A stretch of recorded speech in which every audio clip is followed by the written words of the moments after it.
Maryanne Neal.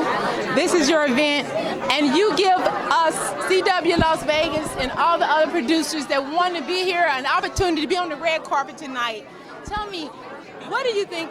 How's it going tonight so far on the red carpet? It's wonderful here for me. Well, listen, first of all, welcome to the Roger Neal and Maryanne Lai Oscar viewing dinner. We're so happy to have everybody here. It's going to be a great night. We have great stars coming. We have a couple of really big surprises coming on this carpet that you're not going to want to miss. It's going to be awesome. So we're just happy to be here in the Hollywood Museum. It's an iconic building. It's an amazing place. And I couldn't think of a better place to be across the street from the Academy Awards, watching the Oscars in a room filled with stars. It's going to be, and we're giving money to a couple of charities tonight. It's going to be fantastic. Awesome, and this is where you should be, right here, because you're giving the best. And let me ask you, in regards to tonight, do you have any picks or any categories for an Oscar? I would watch Parasite for Best Picture. I would also keep an eye on Renee Zellweger. I think she's going to win. My personal opinion, I think she'll win for Best Actress. She and Charlize Theron, man, they became the people they were portraying. But I think at the end of the day, it's going to be Renee. And you know, I can't go without saying thank you for allowing us to be here this evening, and also Mrs. Alexandra Altman. Oh, Alex, you know, Snow Moon, she's one of our sponsors, and Alexandria is great. She's got this movie, Snow Moon. I'm so excited for her, and it's going to be a big night for her tonight. I know you got some favorites on tonight coming up. Do you have any picks for any best films that you maybe want to talk about? Well, you know, as president and founder of the Hollywood Museum, I cannot give my personal opinion, but I'm very excited tonight for two ladies. Okay, great. So I'm happy about that. Now, moving forward, how can I own a museum like this? How did this happen? Well, that's a great question. My mother and I wanted to do a love letter back to the Hollywood community, and we decided we were both two ex-school teachers, so we wanted to give some information about Hollywood, the entertainment industry, and we realized from our school teaching days, it's all about entertaining our students so they'll want to learn about the real story, and so that's what we do here. We entertain everyone. By the way, did you see the Pointer Sisters earlier? We did talk, and I was just amused how wonderful and beautiful they look, and they're here tonight, and they love it because you honor them here. We talked we're on about the floor. We're on the floor with their exhibit. That's what she said. Yes. And that's that woman power, and I want to thank you so much. And here, even for our Black History Month and our culture and all type of cultures. You'll come back for that too, because we've got a special event coming up. Yes.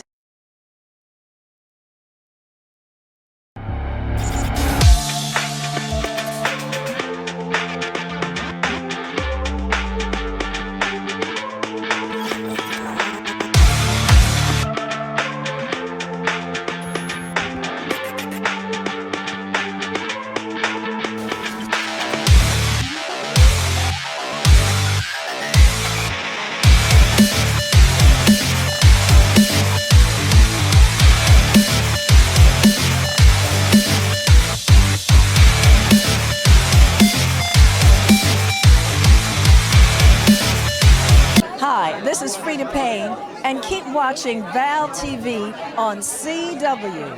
And again, we want to thank you for stopping by. You're such a wonderful person. Let me ask you something. What was one of your most memorable moments in your career? Oh, God. Because you inspired all of us. And this is Black History Month, and we just want to know, what was most wonderful for you? When did you get your break? Okay, well, I remember when my first hit record, Band of Gold, went to #1, and I got a gold record, and they let me. I was really excited. And another memorable moment, I believe, was when I was dubbed a Dame of Malta. So that was like... You have broken a lot of barriers, and we know it, and we love it. And it's just, you just emanate the beauty of it, and thank you so much. And also being here, and you know, during my career, especially in my later years, getting awards and things like that, you know, it just lets you know that people appreciate you. And so, yeah, I've been doing performing since I was like 13 or 14 and years old. I know you can hit a note right now and it'll be like off the roof. Yeah, I know. This is Frida Payne. She is the icon and a legend and beautiful. Thank you, Frida Payne. You're welcome. Thank you. And I like your necklace. Oh, thank you. I love it. Hi. Everyone love the Pointer Sisters. Thank you. And I'm gonna have you to We hold love that. everyone. Yes, we do. We have You know, you all are pioneers, and it is Black History Month. Right. And we want to let you know that we love you all. You look so beautiful. Thank you. And for what you all brought to music, I mean, it's a classic. I have to be just totally thorough here. You are iconic to me. So tell me how it feels to be on the red carpet. Oh, we're loving it, just being here, and especially on this floor. This is the Pointer Sister floor. Neal gave us the whole floor, and all behind these curtains and these canvases, there's our wardrobe from 70s, 80s, 90s. And to today. Right. And it's just fabulous. It's a history lesson. You know, we just finished a book called The Pointer Sister Family Story, called Fairy Tale. And it's a history lesson as well, just to teach some of these young kids that you can make it. There is hope. In the Oscars tonight, Black people. So are we going to be able to have another classic concert? Can we get another concert from the Pointer Sisters? I don't know. I'm kind of semi-retired, and Bonnie's doing a show next week in Connecticut, and my sister Ruth goes out, but we haven't really had a show in quite a while. We're working on that. We're planning something. Well, thank you. We all love the Pointer Sisters. We love you too. Hey. Here at the Oscars viewing party, and happy Black History Month. Yeah, come on, girlfriend. Bye. We love Las Vegas, but this is Hollywood, this is Oscar night, and I'm the Los Angeles City Council member representing this community. And so tonight we want to thank you again for such a wonderful event. And I know, Mr. Neal, we talked to you about your historic, history here. And Rana Godman, President and CEO of the Hollywood Chamber. It's an honor to be here tonight at the Hollywood Museum, a staple in the Hollywood community, and celebrating the entertainment industry. Mark Fischlowitz, I'm guest of Danelle's, and just happy to be here. We have to speak with everyone. It's very important. How important is it that we do this here again at the museum? This museum has a collection like no other anywhere else in the world, and it's right across the street from the Dolby Theater where the Oscars are being held. This collection includes so many Oscar-winning films and the costumes from those films and actual Oscar statuettes. So this is the place to be in Hollywood on Oscar night. All right, the Oscars tonight, red carpet. Hey. And we're here with the CW Las Vegas Miles Stomping Grounds. As a comedian, I open, you start at the comedy clubs and you work your way up and you dream one day you're gonna open in Las Vegas. Hey, the dream came true, opening for the biggest stars in the world for many years. Sammy Davis Jr., Wayne Newton, Anne Margaret. And tonight, I'm introducing all the stars here at our Oscar viewing event. And I'm glad to be here introducing the biggest stars in the world on Hollywood's biggest night with you. You look beautiful. Oh, because you have actually pioneered and you came to see us tonight here in Hollywood. And I came to see you tonight. Thank you. And I brought some bling. That's $250,000. Welcome to the Oscars viewing party, and I have the one and only writer, director, producer, Miss Alexandra. I'm doing great, especially since it's a snow moon, and my series is snow moon, and I was born on a snow moon. Oh my gosh, I'm in a snow moon moment right now. I adore you, and I adore all your fairies. I adore Snow Moon. I mean, because of the fact of your book, and we have a movie, and your association with it. It's a real life story, a real life fairy story. It is a true life fairy tale, and it started with me on a snow moon, and it's how a little girl grows up, and it's a whole wonderland of mystery in the forest. It is. I meet these creatures and these fairies, and all through the forest, and it's wonderful. I'm Queen Snow. Queen Snow, and you are. I'm Breezy. I play the singing rainbow fairy. And I have a beautiful lady. Hi, Jamie Brewer. I'm Aurora in this film. I actually, a neat way of saying, I bring in the snow moon at night. Yeah, thank you. My name is Lisa Luxon. I play Queen Layla, and I'm also part of the Snow Moon series. Basically, I am the mother of all the fairies who teaches them many lessons throughout the series. Yes. And I just want to let everyone know out there throughout the world in Las Vegas that this is the woman that's making it possible for us to bring it to you. And this is something you want to be able to instill in your heart with the way her story, you want to look up Alexandra Altman and read her story. Go to get the Snow Moon book. Nice work.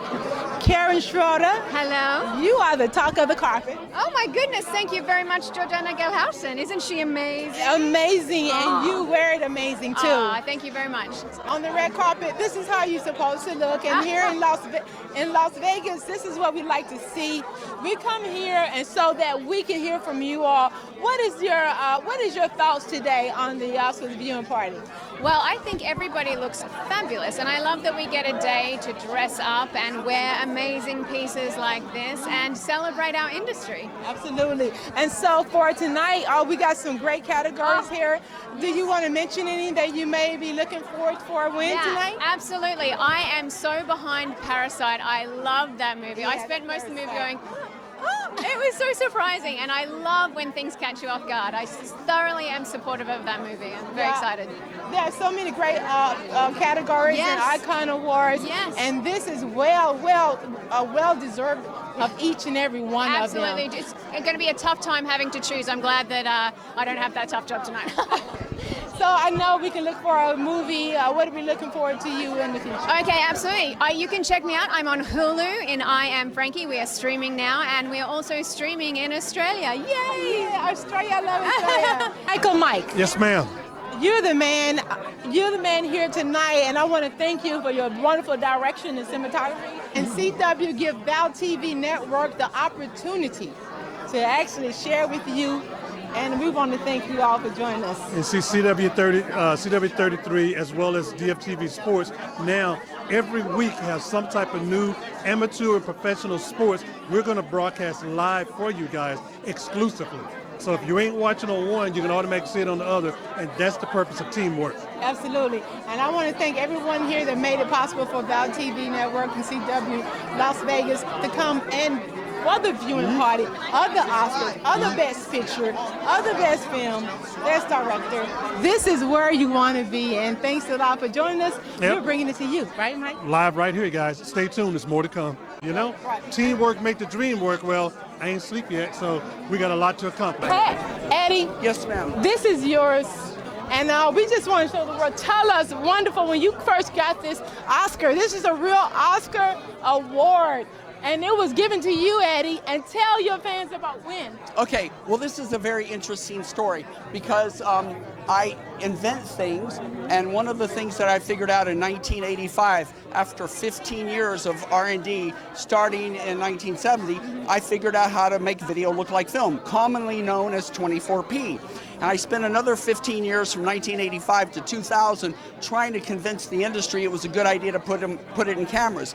And a lot of people said, man, that's an amazing accomplishment. You should get an Oscar for that. So I was actually asked to submit an Oscar submission, which I did. And I guess I got snubbed by the Academy thing, because they ended up giving Oscars to at least 3, if not 4, companies that use 24p to make their cameras look like film. However, after the Oscars, this showed up in a box via a carrier with a little post-it note that said, "You deserve this." Now, I'm not really sure where this came from, but it sits in the cabinet with all my Emmys as well. My Emmys actually have my name on them. This is blank. Hey everybody, keep watching Val TV, Val here on the CW. Glad to see you on the red carpet. Thank you. you. It is a wonderful event, historic. Tell me about the museum having it here this year. Well, I want to thank for the museum to bring this such a color and touch of hope and laughing and smiling to the people, and Roger Neal, who have an Oscar view. He's my partner. We had an award for CBS and Dick Clark. I know him for 24 years. Well, you know, we want to let you know that Dick Clark was loved. I danced with Don Cornelius for 20 years. See, now you're talking about American dance, American dance, Country Music Award, Emmy Award, and everything decor production. Well, you know what? We need to make sure we keep up with you because the entertainment starts here. And thank you. You know, so tonight, let me ask you in regards to the Oscars. Who is your pick? Do you have a favorite film tonight? You know, Laura Dern is one of my greatest friends. She's not just a friend, she's a great actress. But for me, the actor and actress just dare to be front of the camera.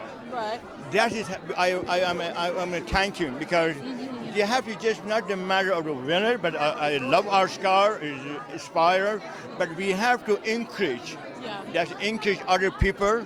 Don't just the award. Yeah. Keep it on. You're gonna get it. Keep it on. Keep it up. You're gonna Carry get on. it. Keep the dream. Thank you. What is the most important thing for you to, speak on tonight in regards to the Historic Hollywood Museum? Oh gosh, I love Judy Garland. I love Renee Zellweger. I hope she wins. You didn't have And I love the Hollywood Museum. I love Roger Neal. And everyone is here, so a lot of my friends are here. I'm thrilled. What about you, Lawrence? No, I just love the history of Hollywood. It's a lot of fun, and I probably know all the actors and actresses through history by heart. It's like ingrained in me, you know. And tell me, how did you get started, and with your success, do you share with the people? Well, I was a television writer for many years. I won the Writers Guild Award, nominated for a couple Emmys for Seinfeld. I have a bunch of novels out now, historical fiction, mystery novels. The latest one just came out called Near Prospect Park.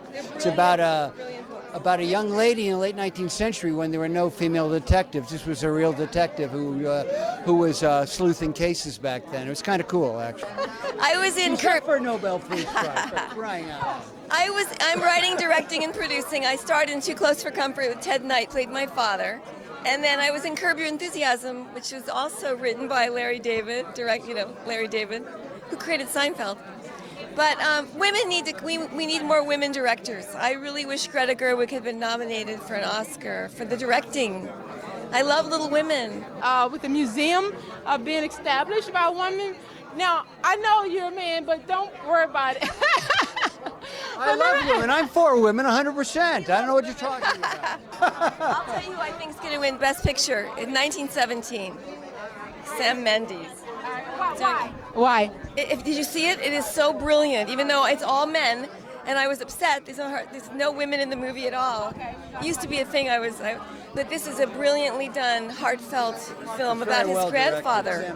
Yeah, it's one single shot through the entire World War I. It feels like it's one shot. I know people have come through and talked about it and how it was written. And, those are things that pull your emotion strings, right? And so, are we going to get another TV show anytime soon? Like Seinfeld? Well, there might be a TV show out of my books. Okay. There are a slew of 4 books out for Mary Handley Mysteries, and it'll make a great television show. I've been talking with a bunch of people about it, so hopefully it will happen. Well, we're going to be following you, and where can we do that, Mr. Lawrence? You can go to lawrencehLevy.com. Okay. You can find the books on Amazon or Barnes & Noble or any of those sites. I have Gloria Allred. That's good. And she is holding Justice for Victims of Harvey Weinstein. And we know that you are hands off. It is important for me to deliver the message that we want justice for the victims of Harvey Weinstein, the victims of R. Kelly, the victims of Bill Cosby, the victims of Jeffrey Epstein, victims, if they can prove it, of Cuba Gooding Jr., who's also being prosecuted in New York. Well, it's been a long awaited, and you're the head of the pack, and that means that you have to have a lot of courage, and you have to have a lot of, solitude. And well, we're the leading women's rights law firm in the United States. We have been for 44 years. And the courage is really the courage of the persons who allege that they are victims and have had the courage to speak to law enforcement and to private attorneys and have moved ahead to take action to right the wrongs that they allege they've suffered. Doing this right now, have you seen the results that you want to see? Well, it's a work in progress. The jury is going to get the case in the case of Harvey Weinstein in the next few weeks probably, and then we'll see what the jury decides. I have Joel Diamond and Rebecca Holden. How are you doing? Thank you. It's great to be here tonight. I'm honored to receive the award tonight. Awesome, and I'm happy that you are receiving the award. What does that mean to you? An accomplishment, 50 years in the business, well-wishers. And you have this lovely lady, who's so beautiful. Tell me, isn't it wonderful, the museum, historic museum, to come here? Thank you for walking the red carpet for us. Thank you. It's a pleasure to be here. And yes, the museum is beautiful with many, many memories.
By myself.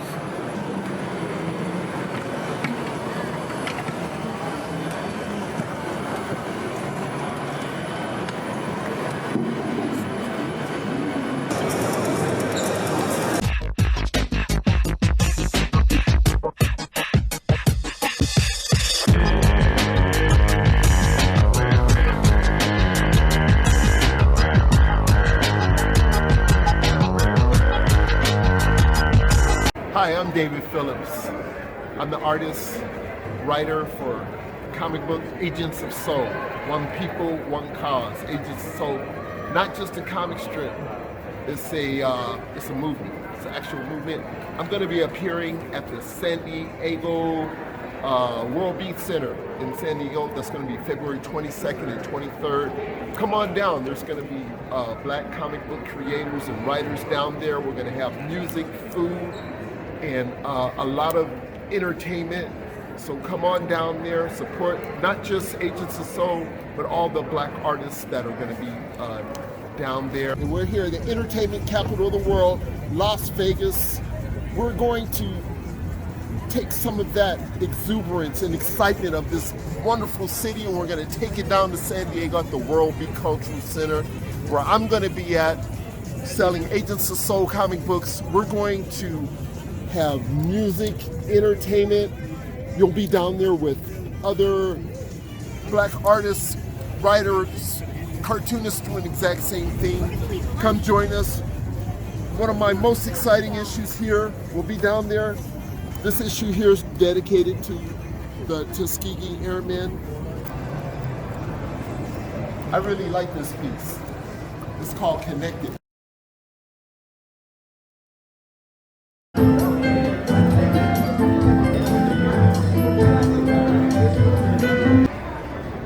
So the World Beat Cultural Center is dedicated to preserving and promoting African American and other indigenous cultures.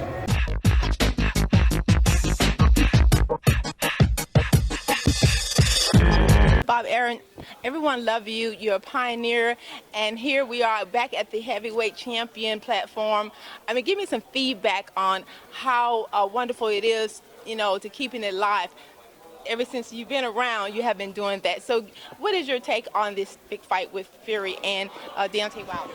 Well, when I first signed Fury, Fury asked me, "Why are you doing this?" he said. And I said, because I believe, Tyson, that this would be another pillar in my career. Because I started with Muhammad Ali, I did 25 fights for Ali, and then I was privileged to handle the comeback career of Big George Foreman, and now Tyson Fury. So for me, it's great. For me, it's great. There's nothing like it. You know, I remember I was a young man when Ali fought Frazier, and now I'm not a young man. So, but I still get the same kick out of it that I did then. In the same rink with PBC and Top Rank, how do you feel about the other promoters now? I think promoters should work together to do the best fights. That's what we've tried to do. I mean, last summer we had Lomachenko go over to England to fight Campbell, and Eddie Hearn was the promoter. We worked with Frank Warren. Promoters should work, and we've done a lot of fights together with Golden Boy. The idea that promoters silo themselves off from other promoters is ridiculous. We all have an obligation to do the best fights possible, and I think with this fight, with PBC and Top Rank, you'll see a complete change, because I must say, working with the PBC people, they're all terrific, they're all professionals, everybody's working to the same goal.